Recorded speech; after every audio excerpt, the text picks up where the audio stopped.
안녕하십니까. 네. 성서 못자리를 담당하고 있는 김덕재 안드레아 신부입니다. 자, 오늘은 요한복음의 세 번째 시간입니다. 이 세 번째 시간은 전 시간에 저희가 이 표징에 관한 책에 대한 부분들을 좀 배웠습니다. 그래서 저희가 1장 1절부터 시작해서 한 12장까지 그것을 대략적으로 7개의 표징들에 대해서 좀 배웠는데요.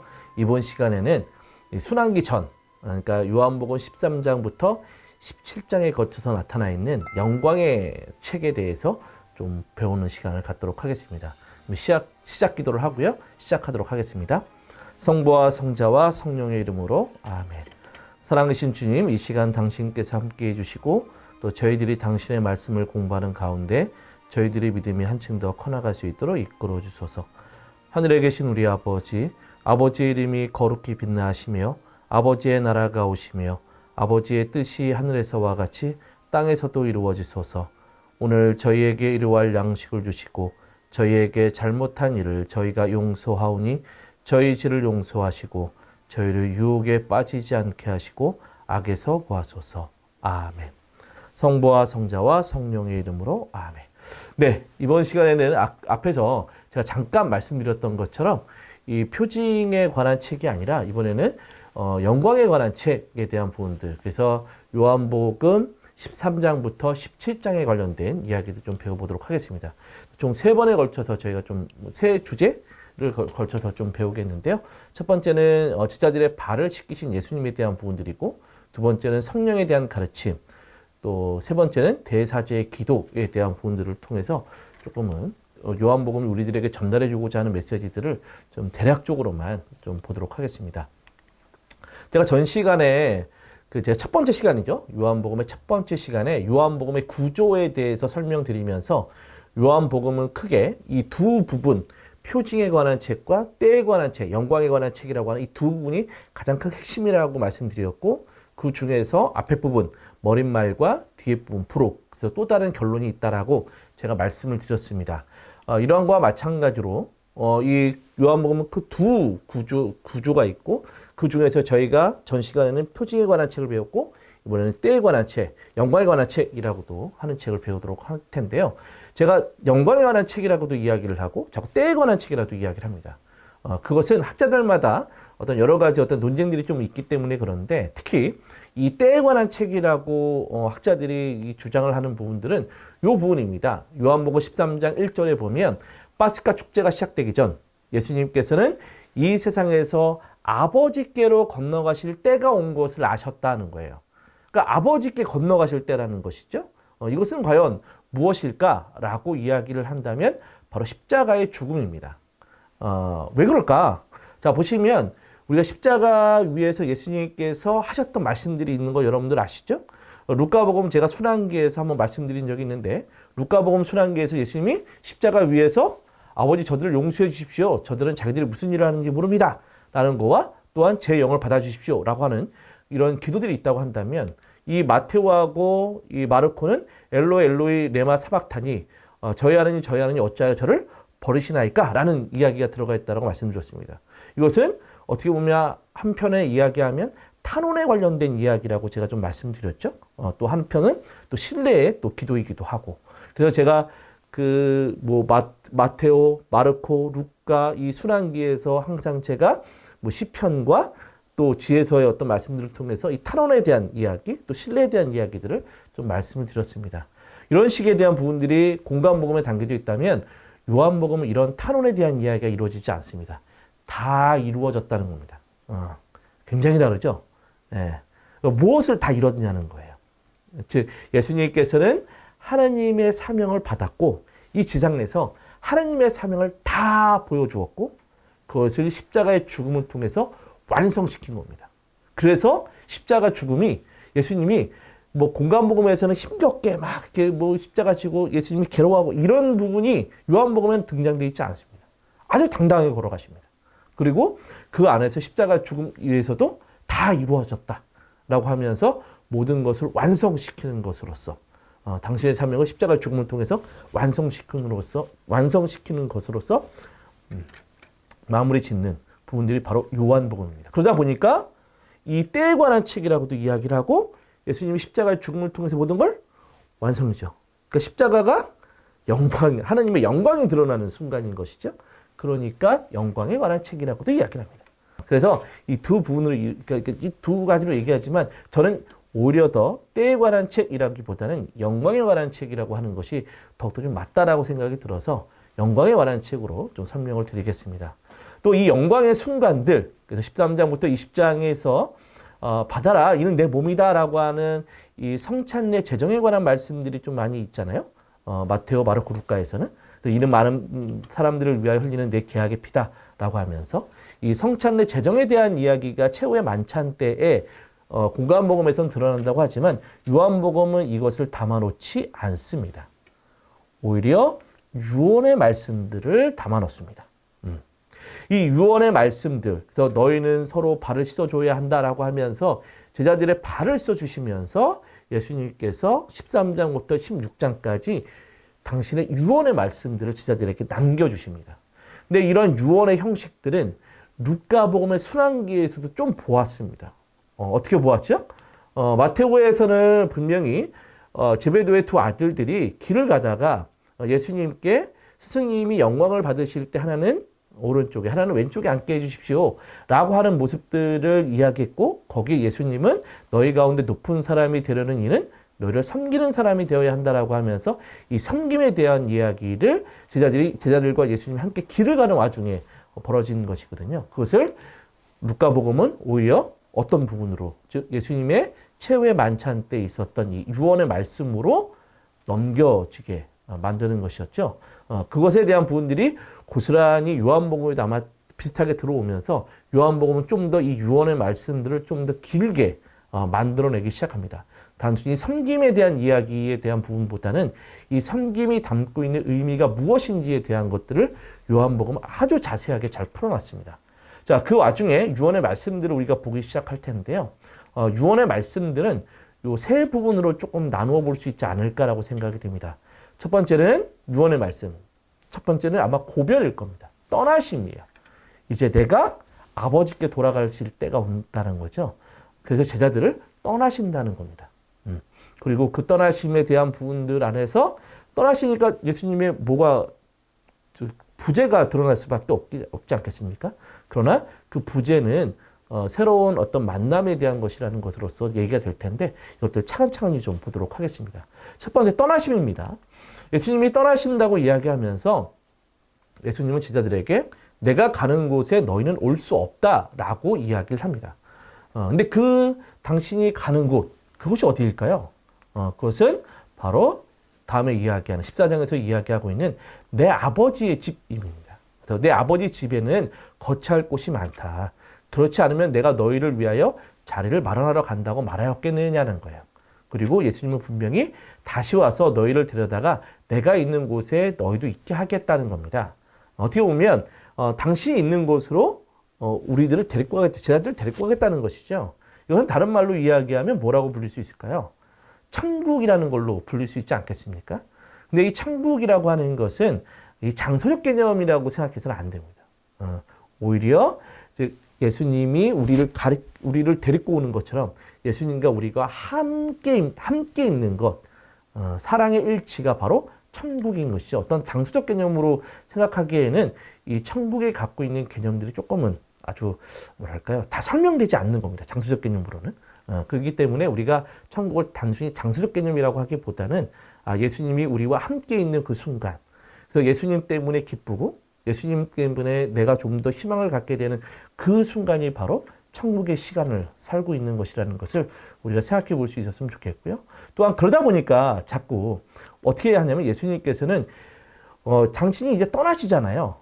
떠나시는데 떠나신 다음에 뭐가 있을 수밖에 없습니까? 제자들 옆에는 예수님이 없어요. 그죠? 부재가 느껴질 수밖에 없습니다. 그렇기 때문에 예수님께서는 너희들의 부재를 느끼지 않을 누군가를 보내주실 거예요. 그 누군가가 누구겠습니까? 바로 보호자이신 것이죠. 그래서 이 14장 이후로 당신이 떠나신다고 이야기를 하면서 보호자에 대한 이야기를 하십니다. 그래서 내가 아버지께 전하면 아버지께서는 다른 보호자를 너희에게 보내셔서 영원히 너희와 함께 있도록 하실 것이라는 거예요. 그러니까 이 보호자이신 분이 바로 여러분들이 잘 아시는 것처럼 누구죠? 성령이신 겁니다. 그러니까 성령이 있다는 것, 또 성령이 우리와 함께 있다는 건 우리가 누구와 함께 있다는 겁니까? 즉 예수님과 부활하신 예수님과 함께 있는 것을 나타낸다라고도 이야기할 수 있겠죠. 그리고 또한 이 성령에 대한 부분들은 분명히 무엇을 이야기해 주냐면 너희는 내 아버지 안에 있고 또 너희가 내 안에 있으며 내가 너희 안에 있음을 깨닫게 만들어주는 분.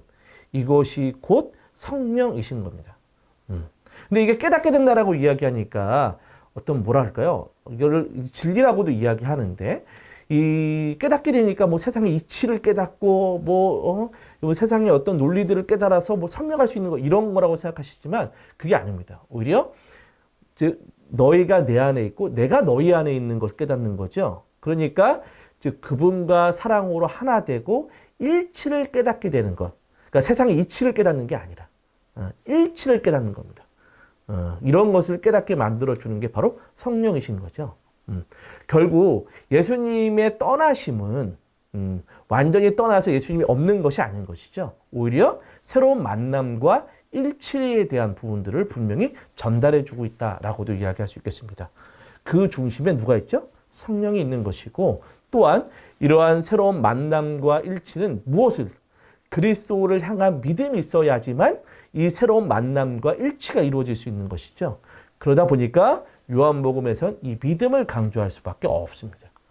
그러나 이 믿음에 대한 부분을 이따 또 다시 한번 설명을 드리고 또한 이러한 어떤 우리가 새로운 만남이라고 이야기하는데 이 새로운 만남을 위해서 우리가 우리들에게 무엇을 해야 할지에 대한 그 만남의 그 순간 안에서 우리에게 해야 될 사명에 대한 것들을 예수님은 명확하게 보여주십니다. 그것이 바로 사랑에 대한 사명들을 우리에게 남겨주시는데요. 보시면 예수님께서 제자들의 발을 씻어주시면서 이런 말씀을 하십니다. 내가 너희에게 새 계명을 준다. 서로 뭐라? 사랑하여라. 내가 너희를 사랑한 것처럼 너희도 서로 사랑하여라. 라는 말씀을 가르쳐 주시는 것이죠. 어떻게 보면 내가 너희를 사랑한 것처럼 너희도 사랑하여라라는 겁니다. 요한복음에서는 이 사랑하다라고 하는 아가파오라고 이야기하는데 이 사랑에 대한 이야기가 신약 성경에서는 총 40번, 복음서에서 총 40번 정도가 그러니까 요한복음 전체에서 총 40번 정도가 사용되는데 그 중에서 13장부터 17장까지에 대한 이 이야기 안에선 이 사랑하다라고 하는 이 용어가 총 31번 정도 나타납니다. 그래서 뭐예요? 와, 요한복음에서 40번인데 그 중에서 뭐예요? 13장부터 17장까지 얼마 되지 않는 것에 31번이나 사용됐다는 것은 예수님의 유언의 말씀의 가장 핵심은 뭐예요? 사랑이라는 거죠. 명확하게 알 수 있습니다. 그래서 제가 언제 한번 제가 요한복음에 대한 걸 설명하면서 요한복음은 사랑의 복음서다라고도 말씀을 드렸죠. 이러한 사랑에 대한 것을 아주 잘 유언의 말씀 안에서 잘 담아내고 있습니다. 그렇다면 사랑이라는 건 뭘까요? 요한복음이 이야기하는 사랑은 그 애틋함? 아까 떠나간다고 얘기했잖아요. 그죠? 그 애틋함? 이 만나지 못한 이걸까요? 그렇지 않습니다. 요한복음의 사랑이라고 하는 것이 애틋함으로 표현되는 것이 아니라 어떻게 보면 일치하는 개념 안에서 전달해 주고 있다라고도 볼 수 있겠습니다. 뭐냐면 예수님께서는 계속적으로 아버지께서 저에게 주신 영광을 저도 그들에게 주고 우리가 하나인 것처럼 그들도 뭐가 되게끔 하나가 되라고 이야기를 하는 것이거든요. 그러니까 자꾸 사랑에 대한 이야기를 하면서 그 일치에 대한 이야기를 합니다. 자꾸. 근데 저에게 주신 영광을 저도 그들에게 주었다는 것이죠. 그럼 당신에게 주신 영광이 뭐겠습니까? 그것은 바로 우리가 맨날 예수님 안에서 뭘 얻을 수 있다고, 영원한 생명을 얻을 수 있다고 이야기하죠. 당신 안에 하느님이 예수님에게 주신 영광이라고 하는 건 바로 생명입니다. 생명. 보시면 요한복음 5장 26절에 보면 내가 진실로 진실로 너희에게 말한다. 죽은 이들이 하느님 아들의 목소리를 듣고 또 그렇게 들은 이들이 살아날 때가 온다는 거예요. 바로 지금이 그때예요. 그러니까 지금 예수님을 목소리를 듣고 예수님을 믿으면 영원한 생명을 얻을 수 있어요. 근데 그 생명은 누구와의 생명과 똑같냐면 하나님 아버지의 생명과 똑같은 겁니다. 보시면 아버지께서 당신 안에 생명을 가지고 계신 것처럼 아들도 그 안에 생명을 가지게 해 주신 거예요. 그러니까 하나님 아버지가 예수님 안에서 똑같은 생명을 가질 수 있도록 해 주신 것입니다. 그것이 아까 말씀드렸던 즉 저의 아버지께서 저에게 주신 영광이에요. 그러다 보니까 그것을 누구에게도 당신을 믿는 사람에게도 그 생명을 주실 것이죠. 그러다 보니까 우리에게 뭐가 그렇죠. 나는 그들에게 무엇을 주지? 영원한 생명을 줄 수 있다라고도 예수님이 이야기하신 겁니다. 결국 영원한 생명이라고 하는 것은 죽지 않을 우리가 전 시간에도 제가 말씀드렸지만 죽지 않을 목숨을 얻는다는 것이 아닙니다. 우리가 그분 안에 있고 그분이 우리 안에 있다라고 하는 하나의 표징, 일치 이것이 바로 영원한 생명이라는 것을 명확하게 요한복음은 전달해주고 있다라고도 이야기할 수 있겠습니다. 그렇다면 그 영원한 생명이라고 하는 것을 어떻게 해요? 그냥 그분과의 일치죠. 그럼 그 일치는 어떻게도 우리가 일치를 할 수 있죠? 지금은 성체성사를 통해서도 그 하나의 일치의 표정이 이루어질 수가 있는 것이죠. 내가 그분의 살과 피를 모심으로써 그분과 하나 되는 것, 일치가 되는 것. 이것이 바로 어떻게 보면 성체성사를 통해서 우리가 영원한 생명을 얻을 수 있는 또 하나의 부분이 될 수가 있겠습니다. 또한 이러한 것처럼 마찬가지로 우리가 하나인 것처럼 그들도 하나가 되려는 것. 결국 성체성사는 우리 아버지와 또 아들인 그 예수님이 하나인 것처럼 또한 예수님과 성체성사를 통해서 우리가 하나가 되고 그 하나가 결국 누구와 하나님과 하나 되도록 만들어주는 것. 그런 일치에 대한 부분들을 담고 있는 것이 성체성사일 수 있고요. 또한 그 일치라고 하는 것은 단순히 너랑 나랑 그냥 같이 있어. 같은 공간에 있어. 이것을 나타내 주는 것이 아닙니다. 결국 예수님께서는 저는 그들에게 아버지의 이름을 알려주었고 앞으로도 알려주겠습니다. 아버지께서 저를 사랑하신 그 사랑이 그들 안에 있고 저도 그들 안에 있게 하라는 것입니다. 결국 이 일치는 무엇을 드러내기 위한 겁니까? 사랑에 대한 것을 드러내기 위한 것이죠. 결국 성체성사라고 하는 것은 아까 말씀드렸던 것처럼 그분과의 일치의 성사일 뿐만 아니라 그 일치는 무엇을 드러내는? 사랑을 드러내는 것이죠. 그러다 보니 성체성사는 일치의 성사이면서도 또 뭐예요? 사랑의 성사인 것입니다.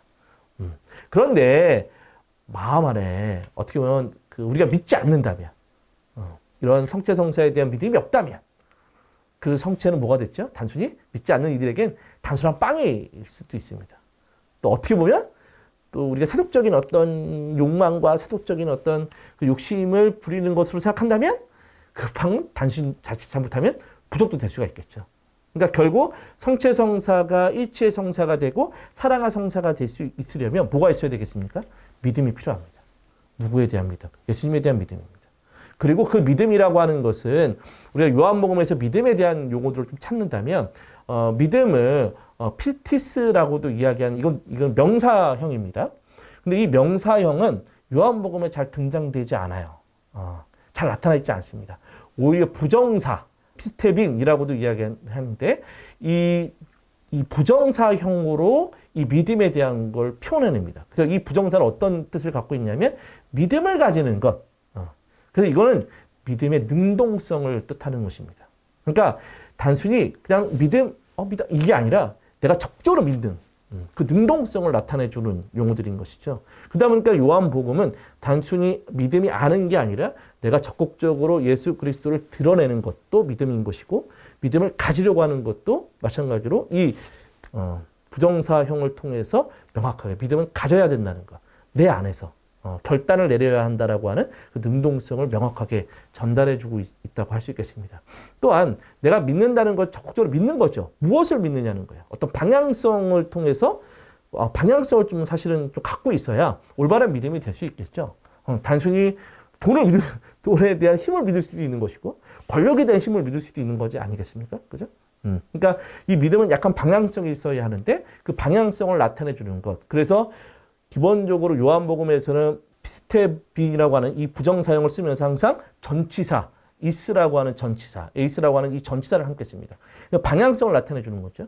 그 방향성 안에는 하느님, 또 예수님, 예수님의 이름이라고 하는 용어들을 거기다 잘 수록해 놓음으로써 예수님에 대한 헌신에 대한 관점을 잘 드러냅니다. 그래서 예수님을 믿어야 돼. 또 예수님을 통한 하나님을 믿어야 하는 거야. 라고 하는 방향성을 명확하게 요한복음은 전달해 주고 있습니다. 그러니까 믿음이라고 하는 것은 단순히 내가 아는 것, 그래, 없지만 알겠어. 이게 아니라, 어떻게 보면 예수님에 대해서 나는 믿을 거야. 이런 어떤 능동적인 자세도 함께 동반되어 있는 게 요한복음이 갖고 있는 믿음의 내용이라고 할 수 있겠습니다. 그러다 보니까 성체성사도 마찬가지죠.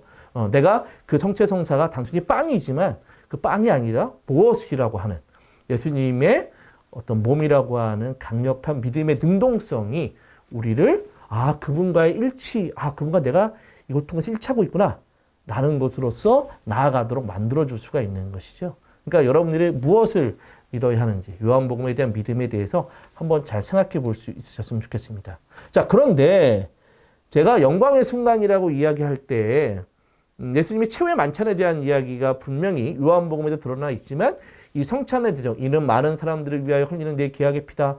그 다음에 너희는 이거를 받아 먹어라 라고 하는 이 얘기가 없다라고 말씀드렸죠. 그렇다면 오히려 그 요한복음은 이 얘기가 없고 제자들의 발을 씻어주는 내용으로 담겨져 있거든요. 그렇다면 성찬례를 제정하는 것에 대해서 요한복음은 몰랐던 거 아닙니까? 라고 이야기할 수 있을지도 몰라요. 그러나 요한복음은 이 성찬례 제정에 대한 것들을 어떤 최후의 만찬 때의 이야기로 풀어내는 것이 아니라 오히려 5천 명을 먹으신 기적 안에서 풀어냅니다. 어떻게 요한복음 6장 안에서는 5천 명을 먹으신 기적에 대한 이야기가 있고 그다음 무리를 걸어가신 기적에 대한 이야기 안에서 생명의 빵과 영원한 생명의 말씀이라고 하는 담화문이 함께 수록되어 있습니다. 그 중에서 예수님은 특히 생명의 빵과 영원한 생명의 말씀이라고 하는 이 내용들을 가지고서 이 담화문을 통해서 이제 당신이 생명의 빵 그리고 당신이 이 성체성사로서 지금도 우리와 함께 계시다는 것을 요한복음은 잘 전달해 주고 있습니다. 자, 이것들을 볼까요? 그러면 자, 요한복음과 이 공간복음에도 이 공간복음 안에서도 이 5천 명을 먹이신 기적에 대한 이야기가 있습니다. 그런데 요한복음과 공간복음은 이 약간의 차이점들이 있어요. 첫 번째 차이점은 여러분들이 잘 아시는 것처럼 생명의 빵의 담화문입니다. 요한복음에서 6장 22절부터 59절까지 생명의 빵의 담화문이 있다면 공간복음은 이 담화문이 담겨져 있지 않습니다. 그리고 또 하나 이 요한복음에는 필립보와 안드레아 그런 다음에 아이가 빵 5개와 물고기 2마리를 갖고 있었거든요. 아이가. 그리고 그 아이가 갖고 있었던 것을 중개해 주는 사람들이 바로 필립보와 안드레아였습니다. 특히 안드레아가 그 아이와 예수님을 중개해 주죠. 또한 이 빵 5개와 물고기 2마리를 나누어 주는 사람들이 있는데 이 공간복음에서는 제자들이 나누어 주지만 요한복음은 아닙니다. 예수님이 직접 나눠 주십니다. 직접. 좀 달라요. 예수님이 직접 나눠 주셔요. 그리고 또 예수님이 버려지는 것이 없도록 남은 조각을 모아라라고 이야기를 합니다. 이러한 것들을 좀 본다면 기본적으로 그런 거 안에서 이제 생명의 빵의 담화문들을 좀 볼 텐데 자 보시면 생명의 빵의 담화문에선 나는 하늘에서 내려온 살아있는 빵이다. 내가 줄 빵은 세상에 생명을 주는 뭐예요? 나의 살이다 라고 이야기를 합니다. 그러니까 빵이 뭐가 되는 거예요? 이제 갑자기? 즉 살이 되는 거죠. 바뀝니다. 그랬더니 이 살에 대한 이야기를 사람들은 어떻게 알아들을까요? 진짜 우리 이 피부 이걸로 알아듣는 거예요. 피부로. 그러니까 사람들이 저 사람이 어떻게 자기 살을 우리에게 먹으라고 줄 수 있단 말인가? 라고 하면서 유다인들이 말다툼이 벌어집니다. 그랬더니 예수님이 더욱더 구체적으로 이야기하십니다. 내가 진실로 너희에게 말한다. 너희가 사람의 아들의 살을 먹지 않고 그의 피를 마시지 않으면 너희는 생명을 얻지 못한다라고 이야기합니다. 여기서 살과 피는 뭐겠습니까? 바로 성체성사에 대한 것들을 잘 나눠주시죠. 그러다 보니까 당신이 생명의 빵인 거죠.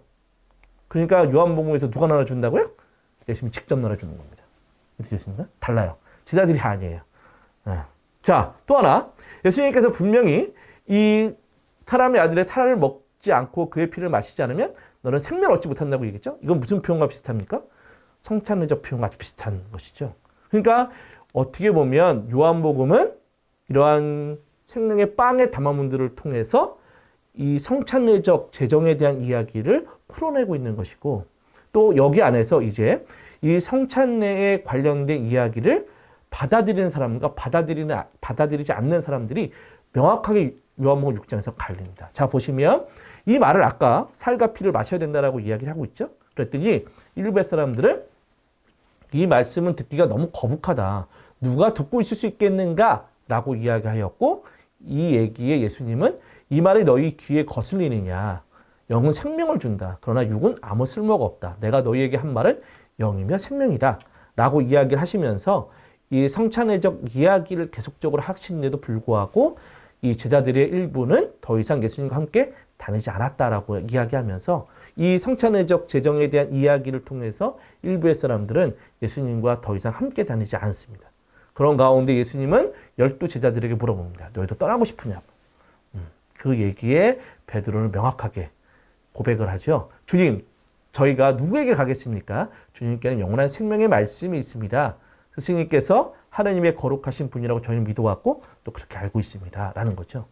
결국 어떻게 보면 요한복음은 5,000명을 먹으신 기적에 대한 사건 안에서 이 성찬례에 관련된 내 살을 먹고 내 피를 마시는 사람은 영원한 생명을 얻으리라고 하는 이 성찬례적 내용들을 함께 결부시키고 있는 것으로서 그 안에서 예수님은 다시 한번 일치의 말씀, 즉 내 살을 먹고 내 피를 마시는 사람은 내 안에 머무르고 나도 그 사람 안에 뭐 한대요? 머무른다라고 하는 것을 명확하게 설명해 줌으로써 이 성찬례가 담고 있는 일치의 성사이면서 사랑의 성사를 5,000명을 먹으신 기적 안에서 명확하게 드러내놓고 있다라는 것이죠. 이렇게 드러내놓고 있으니까 굳이 최후의 만찬 때 드러낼 필요가 없는 것입니다. 그죠? 그러기다 보니 오히려 이 그러면 제자들의 발을 왜 씻어주셨어요? 라고 하는 것에 대한 부분들을 우리가 궁금증이 떠오르지 않겠습니까? 제자들의 발을 씻어주는 것에 대한 의미도 또 다른 게 있습니다. 어떤 의미가 있느냐라고 보시면 특히 식탁에 일어나시어 겉옷을 벗으시고 수건을 들어 허리에 두르셨다.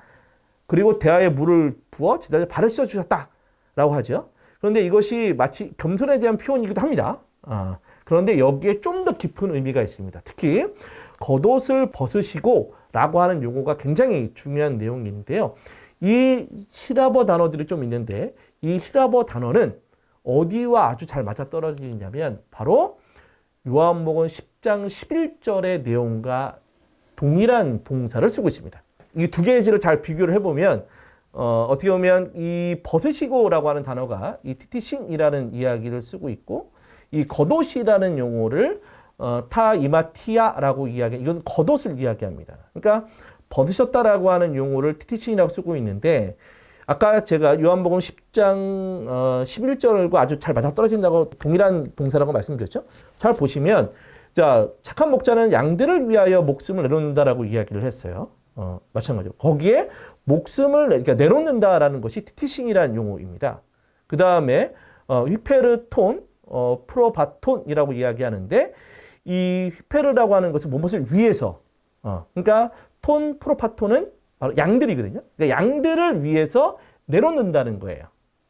그리고 목숨이라는 것은 제가 전 시간에 아마 휘센 뭐이라고 하는 그 단어를 썼다라고 말씀드렸는데 말 그대로 이 용어, 이 티티싱이라고 하는 것은 요한복음 10장 11절에서는 내놓는다, 목숨을 내놓는 걸로 쓰여져 있어요. 그러다 보니까 결국 이 발을 씻어주시는 이 행위에 대한 부분들은 예수님의 뭘 상징하냐면 목숨을 내놓는, 즉 예수님의 죽음을 상징하는 이야기도 아주 잘 맞아떨어지는 겁니다. 그러니까 결국 이 예수님이 발을 씻어준다는 것은 겸손에 대한 의미도 있지만 예수님의 죽음을 상징하는 이야기이기도 합니다. 그런데 그 죽음은 뭐에 대한 죽음이겠습니까? 바로 사랑을 드러내기 위한 것으로서 이야기되는 것이죠. 보시면 주님이면서 쓰긴 내가 너희의 발을 씻었으면 너희도 서로 발을 씻어줘야 하는 거예요. 그러나 주님이시며 승승인 내가 너희의 발을 씻으면 너희도 서로 발을 씻어주어야 한다라고 하면서 이야기를 하면서 그 발에 대한 이야기들을 통해서 계명을 전달해 주는데 그 계명이 바로 내가 너희를 사랑한 것처럼 너희도 뭐예요? 사랑하라라고 하는 것에 대한 부분들을 명확하게 전달해 주고 있습니다. 결국 예수님이 발을 씻어준다는 것은 바로 예수님의 죽음을 상징하면서도 또 한편으로는 그 죽음이 뭘 담고 있어요? 사랑을 담고 있다는 것을 명확하게 전달해 주는 것. 이것이 제자들의 발에 씻어주심의 참된 의미라고 할 수 있겠습니다. 또 거기 안에는 또 이제부터 심판에 대한 의미가 담겨져 있는데요. 요한복음 12장부터, 이 12장은 앞에서 이야기한 표징에 관한 책의 마지막 부분입니다. 이 마지막 부분 안에 요한복음은 이제 이 세상은 심판을 받는다라고 이야기를 명확하게 전달해 줍니다. 그러면서 이제 이 세상의 우두머리가 바깥으로 쫓겨날 것이고 나는 땅에서 들어 올려지면서 모든 사람을 나에게 이끌어 드릴 것이다 라고 이야기하면서 이 말씀이 당신이 어떻게 죽음을 당하실 것인지 가르쳐 주고 있다라고 이야기하고 있거든요. 자, 이 내용들을 좀 보시면 세상의 우두머리는 어떤 방식으로 세상을 통치하겠습니까? 우리가 공간복음에서 보면 세도를 부리고, 그죠? 강압적인 어떤 방식 안에서 어떻게 보면 세상을 통치하는 것이죠.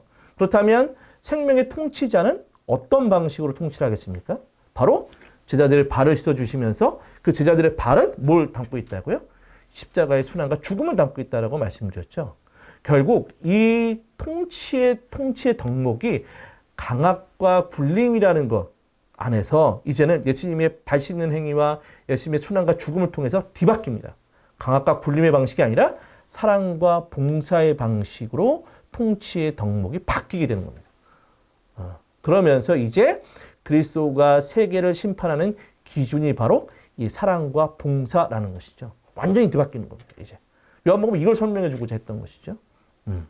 그런 거 안에서 이제 근데 이러한 모습들은 지금도 사실은 벌어지고 있는 것이죠. 실제로도 세상 사람들 안에서도 사랑과 봉사가 아니라 굴림과 강압, 또 굴림의 왕들을 또 어떻게 보면 민주화라는 이름 안에서 끌어내리고 있기도 하잖아요. 그죠? 마찬가지입니다. 지금도 이러한 예수님의 말씀에 대한 것들이 현실로 이루어지고 있는 부분이기도 합니다. 또한 이 심판에 대한 의미들을 볼 때 5장 28절부터 29절에 보면 이 말에 놀라지 마라. 무덤에 있는 모든 사람이 그의 목소리를 들을 때가 온다.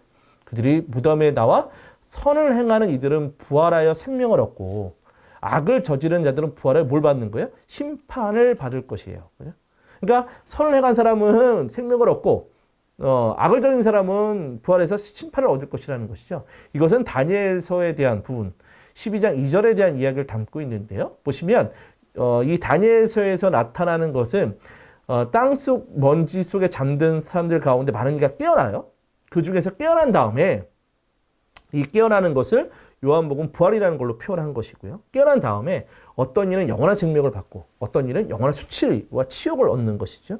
근데 이것들을 두 개를 다 종합하자면 선행을 한 이들은 어떻게 돼요? 생명을 얻게 되는 거예요. 그죠? 이 생명은 없어질 생명인가요? 그렇지 않죠. 그러니까 영원한 생명이라고 이야기하는 것이고 악을 행한 사람들은 뭘 받는 거예요? 심판을 받는데 그 심판은 뭐예요? 영원한 치욕, 수치인 것이죠.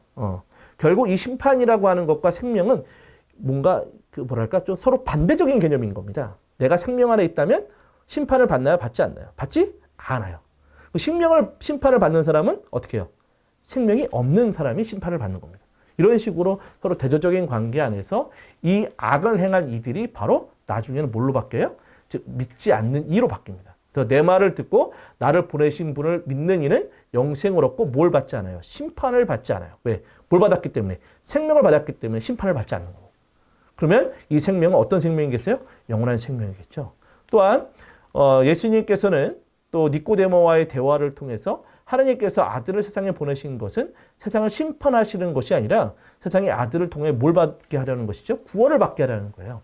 그리고 요한복음에서는 심판이라고 하는 것은 우리가 생각하는 어떤 단죄에 대한 부분들을 담고 있는 것이 아니라 내가 믿는 것 안에서 생명을 얻느냐 안 얻느냐에 대한 기준 안에서 구원을 받느냐 안 받느냐에 대한 이야기와 아주 일맥상통한 이야기라고 할 수 있겠습니다. 그래서 뭔가 우리가 심판이라고 요한복음 심판이라고 이야기하니까 나는 이제 재판을 받지 않는다 이렇게 생각하시면 안 되고 내 안에 생명이 있다면 뭐가 되는 거예요? 예수님의 믿음 안에 생명이 있다면 심판에서 멀어져 있는 심판을 받지 않는 부분을 요한복음은 명확하게 드러내주고 있다라고도 할 수 있겠습니다. 자, 이제 공간복음에서는 또 하나 예수님이 겟세마니 동산에서 아버지께서 원하시면 이 잔을 저에게 거두어 주십시오. 제 뜻이 아니라 아버지의 뜻이 이루어지게 해 주십시오라고 하면서 겟세마니 동산에서 뭐 하는 것처럼 기도하는 모습들을 보여주고 계시죠. 그런데 요한복음은 겟세마니에 대한 이야기가 담겨져 있지 않습니다. 오히려 그 내용이 담겨져 있는 것이 아니라 이 겟세마니 동산에서 예수님이 기도하셨던 내용들을 좀 더 자세하게 담아놓음으로써 대사제의 기도를 통해서 당신 자신을 위해서 기도하시고 제자들을 위해서 기도하시고 믿는 이들을 위해서 기도하시는 내용들로서 이 겟세마니 동산에서 기도했던 내용들을 사실은 좀 더 자세하게 유언의 말씀의 형식 안에서 담아놓고 있다라고도 이야기할 수 있겠습니다. 또한 공관복음에서는 이 하느님 나라에 대한 이야기, 하느님 나라가 가까이 왔다라고 이야기하면서 하느님 나라에 대한 이야기들을 이야기하고 있다면 혼인잔치 비유에서 여러분들이 좀 잠깐 보신 것이 기억이 나실지 않으실지 모르겠지만 이 혼인잔치에서도 마테오에서는 혼인잔치에 초청을 받지 않는 사람들 대신에 종이 다른 사람들을 불러오잖아요. 그죠? 혼인잔치에 가득 차기 위해서 바깥에 나가서 어떤 사람들을 불러오는데 그 사람들을 불러오는 기준들을 보면 마테오 복음은 악한 사람, 선한 사람 알 것 없이 다 만나는 대로 데려왔다고 이야기하죠. 여기서 악한 사람이냐 선한 사람이냐의 기준은 뭐예요? 율법이에요. 그죠? 또 루카는 가난한 이들과 장애인들과 눈먼 이들을 데리고 오라라고 이야기를 했었습니다. 좀 차이점을 제가 루카 복음에서 조금 설명을 드렸습니다. 이것은 결국 하나님 나라라고 하는 것은 대사회적인 메시지들을 전달해주고 있다라고도 이야기할 수 있겠거든요. 그러나 요한복음은 이 대사회적인 메시지가 명확하게 드러나 있지 않습니다. 오히려 예수님은 예수님과의 관계성에 오히려 더 강조를 두고 있는 게 바로 요한복음입니다. 요한복음은 예수님이 제자들의 발을 써주실 때 이 사도 베드로가 그러죠. 제 발은 절대로 씻지 못하십니다 라고 얘기를 해요. 그때 예수님께서 내가 너를 씻어주지 않으면 너는 나와 함께 아무런 몫도 나누어 받지 못할 것이라는 거예요. 그러니까 예수님과 함께 모여서 일치해서 뭔가 나눠 볼 게 있는 거죠. 관계성인 겁니다. 뭔가. 그러다 보니까 그 관계성을 명확하게 드러내는 게 뭐겠어요? 나는 포도나무여 너희는 가지다라고 하는 이야기로서 즉 내 안에 머무르고 나도 그 안에 머무르는 사람은 많은 열매를 맺는다라고 하는 그래서 예수님의 관계성에 아주 집중돼서 강조하고 있는 게 요한복음입니다. 그러다 보니까 7개의 표징도 당신의 뭐라고 이야기할 수 있을까요? 당신의 계시에 대한 이야기들을 설명해 줌으로써 그 안에서 그 계시를 믿을 것인가 안 믿을 것인가 안에서 당신의 어떤 관계를 맺는 것. 근데 그 관계는 새로운 시작이면서 제가 생명이라는 걸 말씀드렸죠. 어떻게 보면 생명에 대한 그래서 그분과 이 깊은 관계를 맺는다면 그분 안에 뭐가 있죠? 생명이 있죠.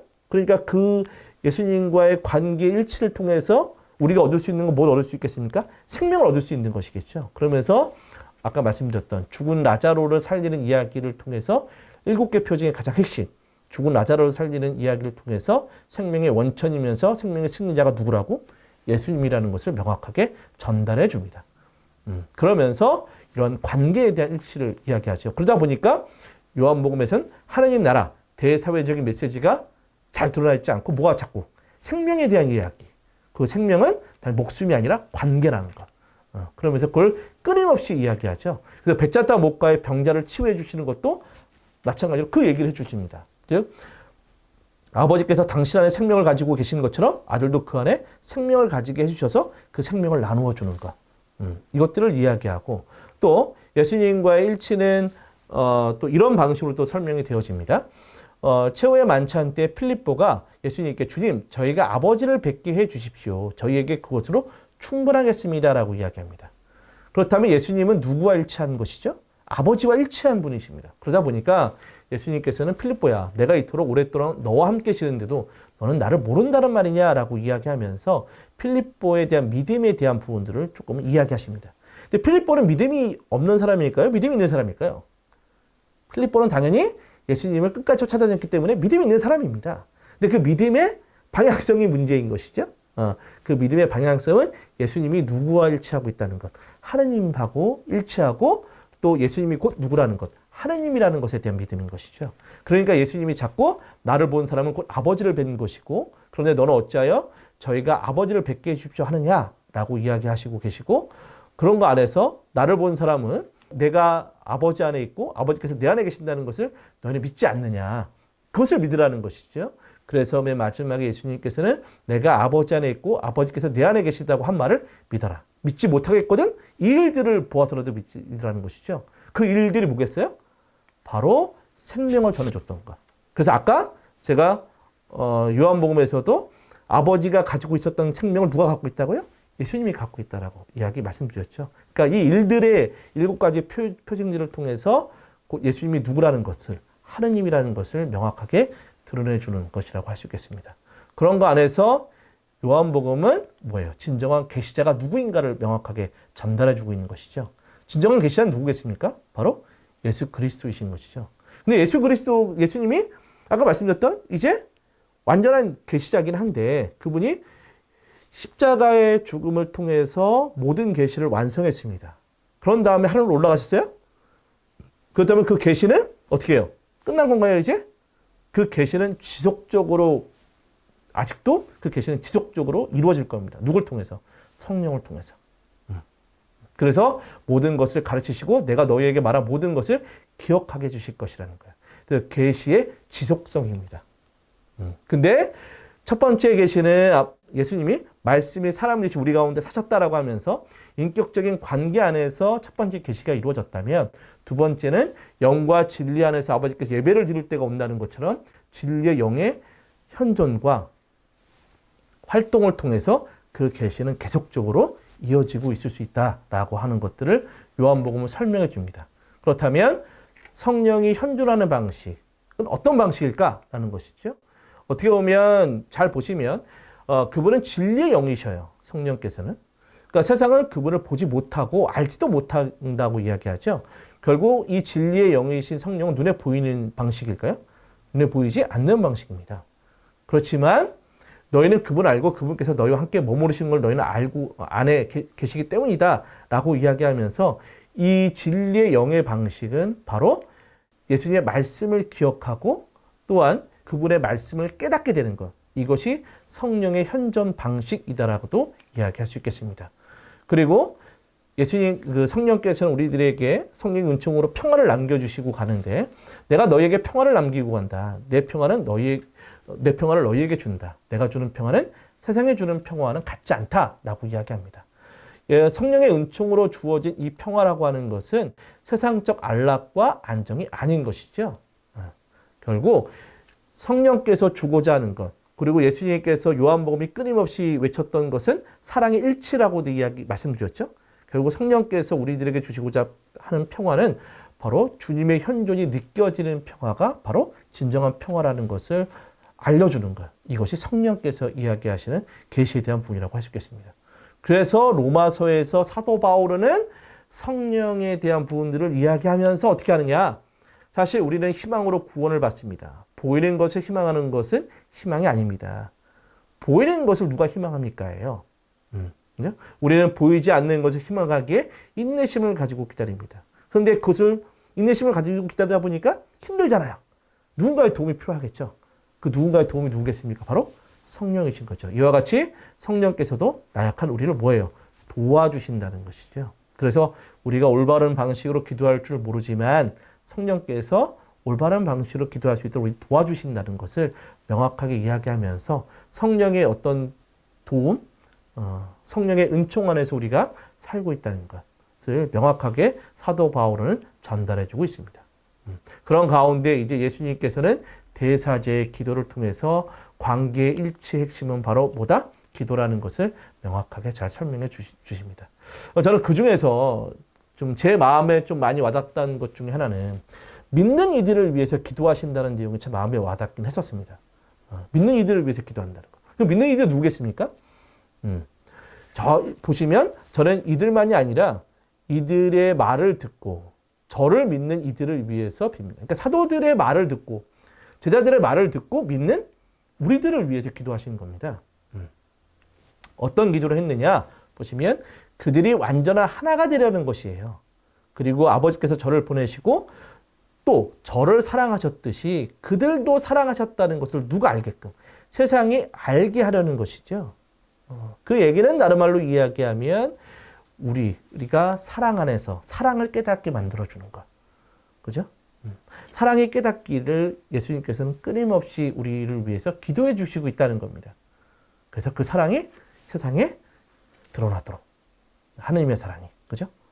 여러분들이 한번 깊게 우리가 생각해 볼 수 있는 요한복음이 우리들에게 좀 어렵지만 그 사랑에 대한 의미 또 심판에 대한 의미 여러 가지 것들을 전달해 주고 있다라고도 이야기할 수 있겠습니다. 그 중에서 가장 핵심은 뭐다? 사랑이다라는 것이죠.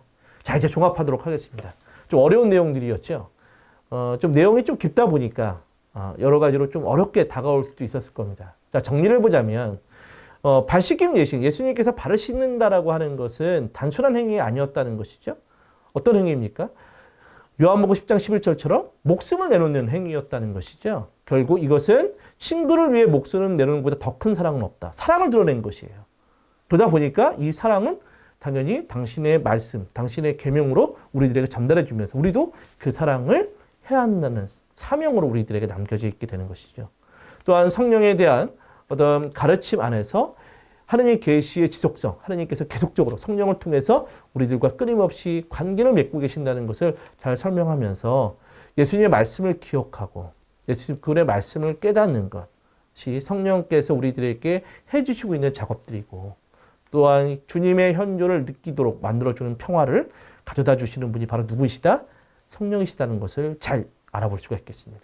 또한 마지막으로 대사제의 기도를 통해서 예수님께서는 이 유언의 말씀, 고별, 사랑, 또 일치에 대한 이 말씀들의 정점, 그 정점 안에서 당신께서 우리 자신들, 당신 자신을 위해서 기도하시고 또 제자들을 위해서 기도하시면서 일치 안에서 일치를 위해서 그런 가운데 믿는 이들, 우리와도 당신께서는 끊임없이 일치하기를 원하시는 그 기도를 하고 계셨다는 것, 또 하고 계시다는 것. 그래서 우리가 잘 생각해 보면서 하느님과의 관계 일치의 핵심은 바로 무엇이다?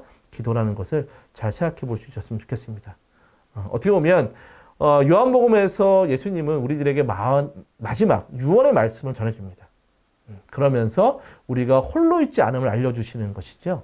성령을 통해서 대사제의 기도를 통해서 우리가 혼자 있지 않다는 것이죠.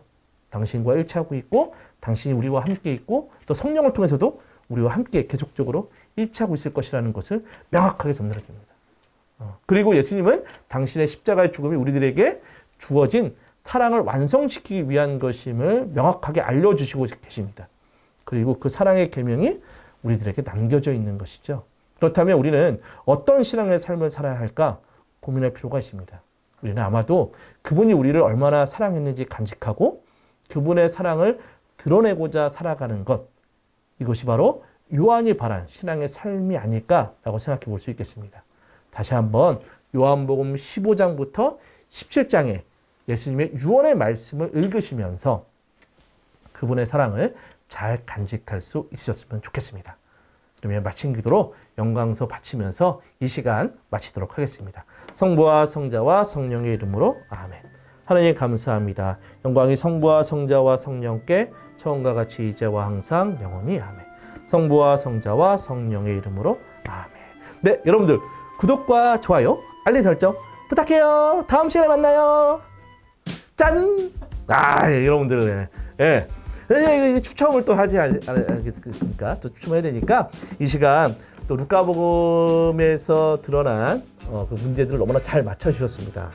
그래서 저희가 선물을 좀 드리려고 하는데 그 선물들은 안셀린 그린 신부님의 어떤 책들을 좀 저희가 좀 드리려고 했습니다. 이번에는. 그래서 안셀린 그린 신부님이 성경 이야기라는 것을 통해서 성경의 전반적인 내용들을 아주 간략하게 또 의미 있게 잘 수록해 놓으셨습니다. 그래서 요거를 한 권 드리고 또 하나는 이 삶의 기적, 매일매일이 기적이다 라는 거를 안셀린 그린 신부님께서 잘 설명해 주셨는데 이것을 통해서 좀 더 한쪽은 성경 말씀에 대한 전반적인 이해, 또 한쪽은 영성적 삶에 대한 부분들을 좀 우리가 생각해 보셨으면 좋겠다는 마음으로 이 두 권의 책을 준비했습니다. 그래서 이 두 권의 책을 전달해 드릴 텐데요.